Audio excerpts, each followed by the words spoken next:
हरे कृष्णा। नमस्कार दोस्तों, आप सबका स्वागत है आपके अपने YouTube चैनल आस्था शक्ति पर। आज की हमारी पौष मास की इस श्रृंखला में इस समय पवित्र पौष मास चल रहा है, जो कि भगवान श्री हरि और सूर्य नारायण देव को समर्पित मास बताया गया है। इस मास में प्रातः काल में उठकर स्नान इत्यादि से शुद्ध होकर सूर्य नारायण देव को अर्घ्य अर्पित किया जाता है और उनकी पूजा की जाती है, और भगवान विष्णु का भी चिंतन मनन और पूजा की जाती है। इस मास में प्रातःकालीन साधना का विशेष महत्व है और यह तपस्या मनुष्य को आध्यात्मिक प्रगति करवाने में अत्यंत सहायक बनती है। और इसलिए इस पौष मास में प्रतिदिन प्रातःकाल में हम भगवान की इन सुंदर लीलाओं का श्रवण कर रहे हैं, जिससे कि हम अपनी आध्यात्मिक यात्रा को सुगमता से भगवत केंद्रित रख पाए। तो चलिए आज की पौष मास कथा आरंभ करते हैं। श्रीला सूत जी गोस्वामी ने कहा, ऋषि वशिष्ठ के कहे अनुसार महाबुद्धिमान सोम शर्मा ब्राह्मण अपनी पत्नी सुमना के साथ नर्मदा नदी के अत्यंत पुण्यदायक तट पर गए। वहां पर उन्होंने कपिला संगम नामक पुण्य तीर्थ स्थान किया और देवताओं और पितुओं को तर्पण दिया, और फिर शांत चित्त मन से भगवान नारायण के मंगलमय नाम का जप करते हुए तपस्या में लीन हो गए। महामना सोम शर्मा 12 अक्षर मंत्र का जप कर रहे थे और साथ ही भगवान का ध्यान करते थे। वे सदैव निश्चिंत होकर बैठने, सोने, चलने और स्वप्न के समय भी केवल भगवान श्री हरि और विष्णु का ही ध्यान करते थे। उन्होंने काम और क्रोध का परित्याग कर दिया। उनके साथ साथ पतिव्रत धर्म में तत्पर रहने वाली परम सौभाग्यवती ऐसी उनकी साध्वी पत्नी सुमना ने भी अपनी तपस्वी पति की सेवा में लगी रही। सोम शर्मा जब भगवान का ध्यान करने लगे, उस समय अनेक प्रकार के विघ्नों ने उनके सामने आकर उन्हें भय दिखाया। भयंकर विष वाले काले सांप उनके पास पहुंच जाते, सिंह, बाघ और हाथी उनकी दृष्टि में आकर भय उत्पन्न करते। इस प्रकार बड़े बड़े विघ्नों से घिरे रहने पर भी वे महाबुद्धिमान और धर्मात्मा सोम शर्मा ब्राह्मण भगवान विष्णु के ध्यान से कभी विचलित नहीं हुए। अब एक दिन क्या हुआ कि एक महाभयानक सिंह भयंकर गर्जना करते हुए वहां पर आ गया। उसे देखकर सोम शर्मा ब्राह्मण भय से कांप उठे और भगवान श्री नरसिंह को याद करने लगे। इंद्र नीलमणि के समान श्याम विग्रह पर भगवान पीताम्बर शोभा पा रहे। इंद्र नीलामणि के समान श्याम विग्रह पर पीताम्बर शोभा पा रहे थे। श्री भगवान का बल और तेज महान है। वे अपने चारों हाथ में क्रमशः शंख, चक्र, गदा और पद धारण किए रहते हैं। उनके साथ ही कौस्तुभ मणि भी भगवान के श्री विग्रह को सुंदर तेज प्रकाश प्रदान करती है। श्री वत्स का चिन्ह उनके वक्ष स्थल की शोभा बढ़ाता रहता है। कमल के समान खिले हुए नेत्र, मुख पर मुस्कान की मनोहर छटा, स्वाभाविक प्रसन्नता और रत्नमय हार की शोभा उनके दुगनी करते हैं। इस प्रकार परम शोभायान भगवान श्री हरि की सुंदर झांकी का सोम शर्मा ने ध्यान किया, और फिर वे मन ही मन भगवान की स्तुति करते हुए इस प्रकार कहने लगे, शरणागत वत्सल श्री कृष्ण, आप ही मुझे शरण देने वाले हैं। हे देव देवेश्वर, आपको नमस्कार है। जिन परमात्मा के उदर में तीनों लोक और 7 भवन स्थित है, मैं उन्हीं की शरण में आया हूँ। भय मेरा क्या करेगा, जो समस्त देवताओं, महाकाय, दानवों, कलेश उठाने वाले भक्तों के आश्रय है। उन भगवान की मैं शरण ग्रहण करता हूँ, जो भय का नाश करने के लिए अभय रूप बने हुए हैं और पापों का नाश के लिए ज्ञानवान है, जो ब्रह्म रूप से एक अद्वितीय है। उन भगवान की मैं शरण में रहूं, जो रोगों का नाश करने के लिए औषध रूप है, जिनमें रोग और शोक का नाम ही नहीं है, जो अलौकिक आनंद से शून्य है। उन भगवान की शरण में मैं हूँ, जो समस्त साधुओं का पालन करने वाले हैं, जिनकी नाभि से कमल की उत्पत्ति हुई है और जो विश्वात्मा इस विश्व की सदैव ही रक्षा करते हैं, उन भगवान की शरण में मैं हूँ। तो सिंह के रूप में मेरे सामने उपस्थित होकर भय दिखा रहा है। उन भक्त भयारी भगवान नरसिंह की मैं शरण में आया हूँ। ग्राह से युद्ध करते समय आपत्ति में पड़ा हुआ विशालकाय गजराज जिनकी शरण में आया था और गजेंद्र मोक्ष की लीला में स्वयं उपस्थित हुए थे, उन शरणागत वत्सल प्रभु की शरण में ग्रहण करता हूँ। यह प्रचंड आंधी मेरे शरीर को अत्यंत पीड़ा दे रही है।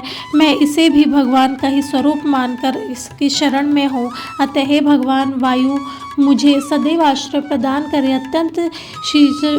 अत्यधिक वर्षा और दूसरा यह ताप देने वाली धूप, इन सभी के रूप में जिन भगवान का मुझे साक्षात्कार हो रहा है, मैं उनकी शरण में आया हूँ। यह जो काल रूपी धारी जीव यहाँ आप पर आकर मुझे भय देते हुए विचलित करने का प्रयास कर रहे हैं, वे सबके सब भगवान श्री हरि विष्णु के स्वरूप है। मैं सर्वदा इनकी शरण में हूँ। इस प्रकार प्रतिदिन भगवान श्री केशव का ध्यान और स्तुति करते हुए सोम शर्मा ब्राह्मण ने भक्ति के बल से भगवान को अपने हृदय में धारण कर लिया। उनका उद्यम और पुरुषार्थ देखकर एक दिन भगवान ऋषिकेश प्रकट हुए और मधुर वचनों में कहने लगे, हे महाविद्वान सोम शर्मा, अब तुम पत्नी के साथ मेरी बात सुनो। मैं वासुदेव हूँ। तुम मुझसे कोई उत्तम वर मांगो। क्या इच्छा है तुम्हारी? श्री भगवान का यह कथन सुनकर द्विज श्रेष्ठ सोम शर्मा ब्राह्मण ने अपने नेत्र खोले और उन्होंने सामने देखा तो विश्व के स्वामी स्वयं श्री भगवान हरि विष्णु सुंदर रूप धारण करके उनके सामने खड़े थे। उनके शरीर की कांत मेघ के समान थी। वे महान अद्भुतशाली और हर प्रकार के आभूषणों से विभूषित थे। संपूर्ण आयुध उनकी शोभा बढ़ा रहे थे। उनका विग्रह श्री विग्रह दिव्य लक्षणों से संपन्न था। उनके नेत्र खिले हुए कमल के समान थे। पीतांबर वस्त्र उनके श्री अंगों की शोभा बढ़ा रहा था। देवेश्वर श्री भगवान विष्णु शंख चक्र और गदा धारण किए हुए गरुड़ पर विराजमान थे। वे इस जगत और ब्रह्मा आदि के लिए भी भली भांति भरण पोषण करने वाले थे। भगवान जनार्दन को इस रूप में उपस्थित देखकर वे पर सोम शर्मा महान हर्ष से भर गए। करोड़ों सूर्यों के समान तेजस्वी और लक्ष्मी देवी के साथ शोभा पाने वाले श्री भगवान विष्णु को देखकर उन्होंने साक्षात उन्हें प्रणाम किया। दोनों ने हाथ जोड़कर अपनी पत्नी के साथ वे भगवान की स्तुति करने लगे। उन्होंने कहा, हे देव जगन्नाथ, आपकी जय हो। तो सबको सम्मान देने वाले लक्ष्मीपति, आपकी जय हो।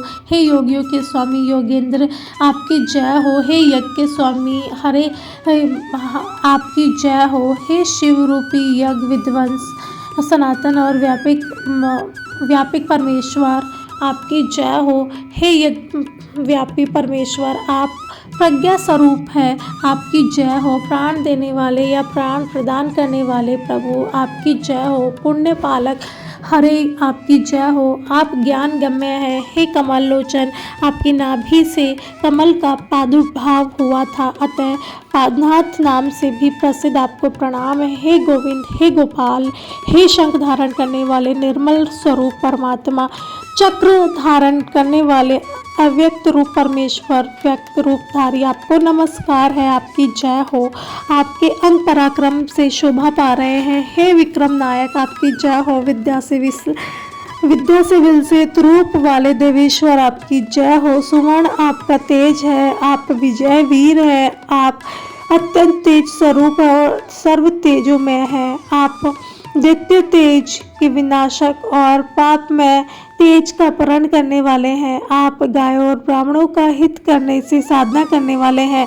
आप परमात्मा को मैं प्रणाम करता हूँ। आप हविष्य भोजी और हव्य और कव्य का वहन करने वाले अग्नि हैं। आप ही स्वधा रूप है, आप स्वाहा रूप यज्ञ स्वरूप और योग के बीज है। हाथ में शारंग नामक धनुष धारण करने वाले आप पाप हरि को प्रणाम है। कार्यकरण रूप जगत को प्रेरित करने वाले विज्ञानशाली परमेश्वर को नमस्कार है। सबके सब प्रकार के कलेशों का अपहरण करने वाले हरि केशों से युक्त श्री भगवान विष्णु को प्रणाम है, विश्व के आधारभूत परमात्मा केशव को नमस्कार है, कृपा में और आनंद में ईश्वर को नमस्कार है, जो दिव्य होने के साथ ही दिव्य रूप धारण करते हैं। 11 रुद्र जिनके चरणों की वंदना करते हैं, ब्रह्मा जी भी जिनके सामने मस्तक को झुकाते हैं, उन भगवान को मेरा प्रणाम है। वराह रूपधारी हे महाकश्यप के रूप में आपको नमस्कार है। वामन और नरसिंह का रूप धारण करने वाले आप परमात्मा को नमस्कार है। इस प्रकार सभी इंद्रियों के स्वामी भगवान श्री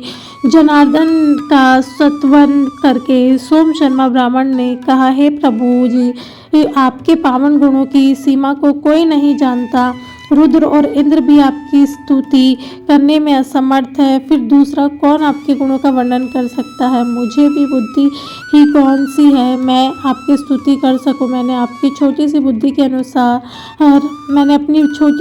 के अनुसार आपके निर्गुण और सगुण रूपों का स्तवन किया है। हे सर्वेश, मैं जन्म जन्म से ही आपका दास हूँ। हे नाथ, मुझ पर दया कीजिए। सोम शर्मा ब्राह्मण की स्तुति से प्रसन्न होकर ब्राह्मण श्री हरि ने कहा, हे ब्रह्मदेव, मैं तुम्हारे इस तपस्या, पुण्य, सत्य और इस पावन स्रोत से अत्यंत संतुष्ट हूँ। बताओ तुम क्या वर मांगना चाहते हो।